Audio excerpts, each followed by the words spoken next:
Hello, all the future officers. Myself Drishti Goyal, and I am your SSB mentor. So today in this particular session, I am going to clear a very big myth amongst the SSB aspirants.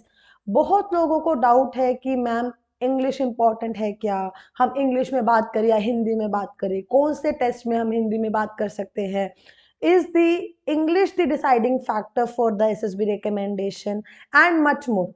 If you also have that same query, please put down in your comments below. Rest, in this particular session, we are going to discuss whether Hindi or English in SSB interview what to use. क्या language आपको use करना चाहिए और क्यों आपके वहां पे SSB centres में इंग्लिश को जो है वो मोड ऑफ कम्युनिकेशन डिसाइड किया गया है. ठीक है, अभी जिन लोगों को नहीं पता है उन लोगों के लिए फर्स्ट बता देते हैं व्हाट इज SSB सेंटर और what is SSB. SSB is nothing but Service Selection Board, which is an organization that assesses the candidates for becoming officers into the Indian Armed Forces.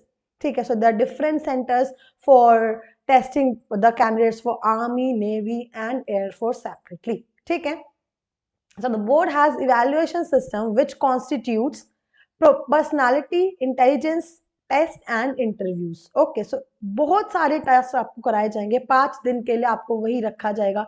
It is a 5 days process, okay, where you will be kept there for all the 5 days, and on the different levels you will be tested by your psychologist, your interviewing officer and your GTO.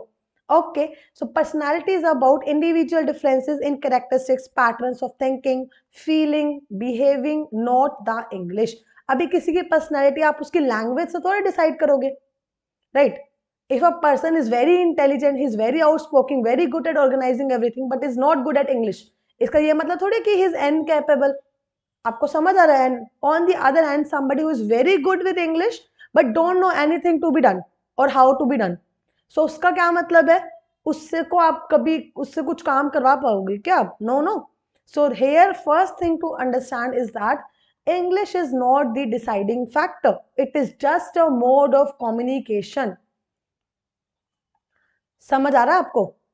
ये सिर्फ वहां पे बात करने का एक माध्यम है, ठीक है? It is not the deciding factor.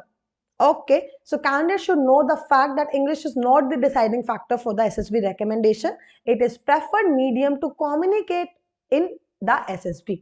We all know English of a candidate will be improved in the academy as well, and English is something which is a trainable quality. ठीक है, कम्युनिकेशन ही तो है English में, वो आप improve भी कर सकते हो. You can join for a course even with good practice. ठीक है, you can easily imbibe this habit of speaking in English. ठीक है, लेकिन फिर मैम क्यों इंग्लिश में बात करने को बोला जा रहा है? See at your SSB centres people from all over the India will be coming. ठीक है, your people from southern part of the India, your north east people, your western people, northern people, everybody will be coming. ठीक है, तो ऐसा होगा कि शायद से सदर्न पार्ट से जो बच्चे आ रहे हैं उनको हिंदी समझ नहीं आ रही होगी, या फिर नॉर्थ ईस्टर्न से जो लोग आ रहे हैं they won't understand Hindi and they will only be able to communicate in their regional languages और द इंग्लिश. ठीक है, तो ऐसी एक लैंग्वेज डिसाइड करना बहुत इंपॉर्टेंट था जो ऑल ओवर इंडिया में people can learn and come up and interact with each other. Otherwise group task में आप कैसे ही परफॉर्म करोगे, right? So just to make a proper coordination and understanding between the people, this language has been made mandatory in your SSB.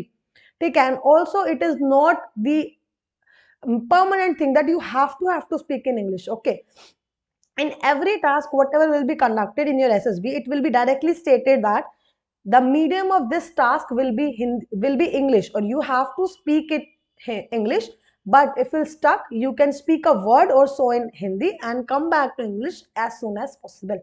So directly आपको बोला जाता है अगर आप कहीं पे अटक रहे हो तो आप हिंदी में बात कर लो एंड जल्दी से जल्दी इंग्लिश में वापस जाने की कोशिश करो. ठीक है, उसके अलावा भी जब हमें पता है कि इंग्लिश फिर भी मैंडेटरी की गई है and I know I am weak at it, so definitely will try to work for it. क्यों चांस लेना मुझको जब मुझे पता ही है कि I need to improve on something, definitely I will work towards it. No, तो वही आपको करना है, because if you will be able to speak good English and you will be able to communicate well, it will boost up your confidence and help other members of your team to understand what you are trying to say. Okay, so जो आप कहना चाह रहे हो उसको समझाने के लिए आप अपनी इंग्लिश भी इंप्रूव कर लोगे तो उससे अच्छी कोई बात नहीं है. So यहाँ पे we will discuss how you can improve your English and that can be very much beneficial for your SSB. ठीक है। सो सबसे पहले अगर आपको एसएसबी के किसी भी प्रोसीजर में कोई भी डाउट है, स्पेशली इन योर लेक्चरेट, ठीक है, many people are afraid of lecturette, how to communicate, how to form the sentences, how to define our topic, how to articulate our thoughts, and how to deliver. So we will help you practice and will definitely be able to get through. You can log into our SSB Crack Exams website or the application, and there you can find this bundle of SSB online course. ठीक है, अभी हम देखते हैं कि हम English कैसे improve कर सकते हैं। ठीक है, सी इंग्लिश इंप्रूव करने के 2 ही 3 तरीके हैं। ठीक है, एक आप पढ़ो, आप लिखो, और आप बोलो, और आप सुनो। समझ रहे हो, यही 3-4 तरीके हैं। एक, you start reading, read, write and listen to other people who are speaking and start speaking. जब तक नहीं बोलोगे तब तक तो कोई भी मिरेकल नहीं होगा। ठीक है, सो सबसे पहला we'll cover here with reading. Reading से कैसे आप इंप्रूव करोगे? See, reading will help you in improving your vocabulary and even your general knowledge. अगर आप न्यूज़पेपर से स्टार्ट करोगे, क्योंकि आपको पता है कि your SSB requires you to know about what is happening around the world. So अगर आप न्यूज़पेपर रीड करना स्टार्ट करोगे, improve your English along with it, aware you about the current affairs as well. Okay, so start reading the newspaper or some novels to develop interest. उससे क्या होगा, आपकी imagination power भी improve होगी साथ में। Whenever find a new word, underline, note and learn where to use it. ठीक है, कोई वर्ड आपको नहीं पता, आपने पहली बार पढ़ा, आपको मीनिंग नहीं पता, उसको डिक्शनरी में चेक करो, गूगल पे सर्च करो, find out the meaning of that word, right it down in your notebook and use it in your conversation, ताकि आप उस वर्ड से फेमिलियर हो जाओ। That's it.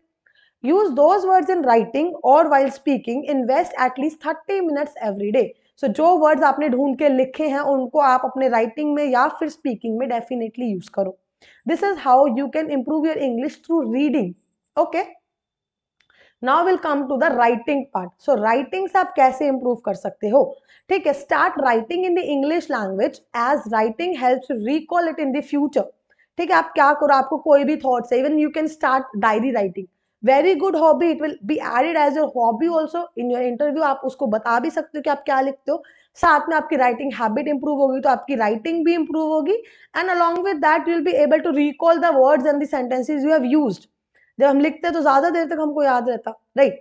Right down ideas, writing down ideas helps in finding grammatical errors as well. आप अपने लिखे हुए पेज को एक बार दोबारा पढ़ लोगे तो आपको समझ आ जाएगा कि यार ये ग्रामेटिकल एरर्स भी है, वो भी इंप्रूव हो जाएंगे। If you see any topic, try to write your own topic or own views with respect to that topic in English. This will not only increase your control over the English language but also your thinking capability. ठीक है, this is a very good activity है। ठीक है, अगर आप कर सकते हो तो बहुत अच्छी बात है। Even to our students of our main group of SSB, we are giving this exercise to do on daily basis. आपको क्या करना है, you take a very generic topic, just take happiness and write a para related to happiness, whatever comes to your mind, without checking from internet. इसको क्या हम बोल सकते हैं, basic blog writing, where you are putting down your ideas around a specific word, that too in English. It will help you in writing in English, it will help you to recall things and it will help improving your thinking power, that on the spot आप सोच के लिख पाओगे फिर से. So it is going to be very much helpful. अगर आप कर सकते हो तो बहुत अच्छी बात.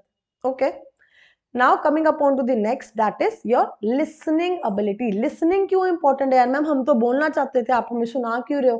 ठीक है, क्यों है listening जरूरी? because a best way of communication to improve the communication is listening.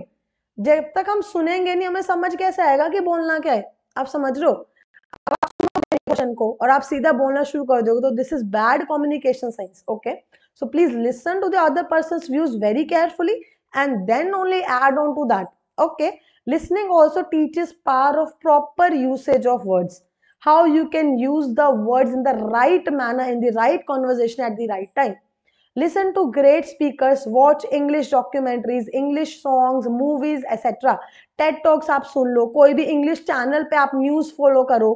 ठीक है, जब आप सुनना स्टार्ट करोगे ना तो आपको प्रोनाउंसिएशन में भी हेल्प होगा and you will be able to recollect those words more easier, क्योंकि आपने जब सुना होगा तो you are listening them with the visuals as well, so those visuals will help you remind those words at the time of communication. Watch movies with their subtitles on. अगर English movie देख रहे हो नहीं समझ आ रही, subtitles पढ़ो. Subtitles पढ़ोगे तो रीडिंग स्पीड इंप्रूव होगी, आपकी इंग्लिश भी आपको इंप्रूव होगी, रीडिंग हैबिट भी आएगी आपको, और साथ में आप सुन भी रहे हो तो आपकी लिसनिंग भी इंप्रूव होगी. You will be able to relate with what is written and what has been spoken. Okay, and note down any new word coming and later find out its meaning as well. अगर again बहुत सारे new words आपको देखने को मिलेंगे तो आप उनको नोट डाउन कर लोगे. That will be very helpful in finding the meanings of those word and using them in your communication. And last but not the least is with speaking. बोल के आप कैसे अपने इंग्लिश को इम्प्रूव कर सकते हैं. So whenever or whatever we read, write or listen, all of these is a reflection of what we speak. जो हम बोल रहे हैं ना, हमारे एक्सपीरियंसेस के बेसिस पे we have that knowledge, and that knowledge is coming to us from what we read, what we write and what we listen. समझ आ रही है आपको? सो जो हमने सीखा है सुन के, लिख के, पढ़ के, वो हम अपने वोकैबुलरी के थ्रू, अपने स्पीकिंग स्किल्स के थ्रू सामने वाले के सामने प्रेजेंट करते हैं. ठीक है. Speaking skills can be improved by narrating topic और पीपीडीटी स्टोरी और लेक्चरेट टॉपिक्स एक्सेट्रा. तो आप क्या कर सकते हो, आप पर्सनल लेवल पर जो कर रहे हो वो बहुत अच्छी बात है. अगर आपको अलॉन्ग विद दैट एसएसबी की प्रिपरेशन करनी है, please read out the topics. ठीक है, आप रीड करो. आपने जो लिखा है, मैंने अभी ब्लॉग राइटिंग बताया, उस ब्लॉग को आप रीड करो बिना देख के. ठीक है, आपने एक बार लिख लिया, just recall it in your mind and speak out loud. Okay, or what you can do, you can write a PPDT story, close that notebook, stand in front of a mirror and read it out. या फिर you can record it in your mobile phone so that you can recheck that video, you can find the loopholes, you can improve by analyzing your own performance. बहुत help होगी यार आपको. ठीक है. Develop a group with whom you can talk in English. ऐसा मत सोचो कि अगर आप गलत इंग्लिश बोल रहे हो तो people are going to judge you. No. Because the best way of speaking English is by speaking it. ठीक है. ऐसा नहीं होगा कि आप सोचते रहो दिमाग में कि हाँ मुझे आगी आगी और आगी. नो, जब तक बोलना स्टार्ट नहीं करोगे, इंप्रूवमेंट्स नहीं होगी, तब तक नहीं आएगी fluency. Don't bother about people who mock you for speaking wrong words, rather improve your skills. Take it in a constructive manner. किसने बता दिया तुम तो गलत बोला है, तो बोल दो उसको, यार thank you, I will improve it. जो उसने सजेशन दिए, take them in a positive manner. Don't take it in a negative way, whether they are speaking it in a negative way or not. It's your attitude which will decide in what way the sentence has been taken by you. समझ आ रहा है? इस तरीके से आप खुद को improve कर लोगे. Even if you are reading a current affair. ठीक है, मैं आपको बताती हूँ, अगर आप कोई करंट अफेयर भी पढ़ रहे हो, है ना, this task is also I am providing to my students on daily basis. क्या करो, करंट अफेयर को एक समरी के बेसिस में 5 to 6 लाइंस में राइट इट डाउन. कोई भी आपने करंट अफेयर रिसेंट का पढ़ लिया, उसको एक डेटा डायरी मेंटेन करो एंड उसमें write it in a form of a paragraph. आपने लिख लिया वो टॉपिक, प्रिपेयर हो गया आपका topic, close your notebook, open your mobile, record it and send it to your friends who are also preparing for SSB. एक तो उनको आपके कंटेंट से हेल्प होगी, उनको करंट अफेयर जानने को मिलेगा, साथ में you will get also a very good feedback from them where you could have improved. Pace slow है या फास्ट है, ठीक है, वोकैबुलरी सही यूज करी है या नहीं करी है, आई कॉन्टैक्ट मेंटेन कर पा रहे हो या नहीं कर पा रहे हो, कॉन्फिडेंटली बोल रहे हो या नहीं बोल रहे हो, ठीक है, आपकी ग्रामेटिकल एरर्स तो नहीं आ रहे हैं.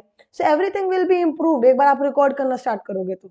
So it is all for today. I guess it was very much helpful. Rest, if you want to prepare for your SSB, please enroll to our SSB online course. You can also prepare for the written exams, be it your CDS, NDA, FCAT or any other exam. You name it, we have it. And you can also apply the code Warrior10 for extra 10% discount on all the courses and all the test series. Rest, all the very best, guys. Please work hard. थोड़ा सा आप मेहनत कर लो, ठीक है. You'll get a very good fruit in the future. Rest, all the very best. Bye bye, take care, and please share this video with all of your friends who are going for your SSB, and I hope they will also excel with you. Rest, bye bye, take care and जय हिंद. अगर आप एक defence aspirant हैं और SSB interview, NDA, CDS, AFCAT जैसे exams के लिए prepare कर रहे हैं तो आप एसएसबी क्रैक एग्जाम्स के कोर्स को चेक करना ना भूलें. आप हमारी लर्निंग एप्लीकेशन को गूगल प्ले स्टोर से भी डाउनलोड कर सकते हैं.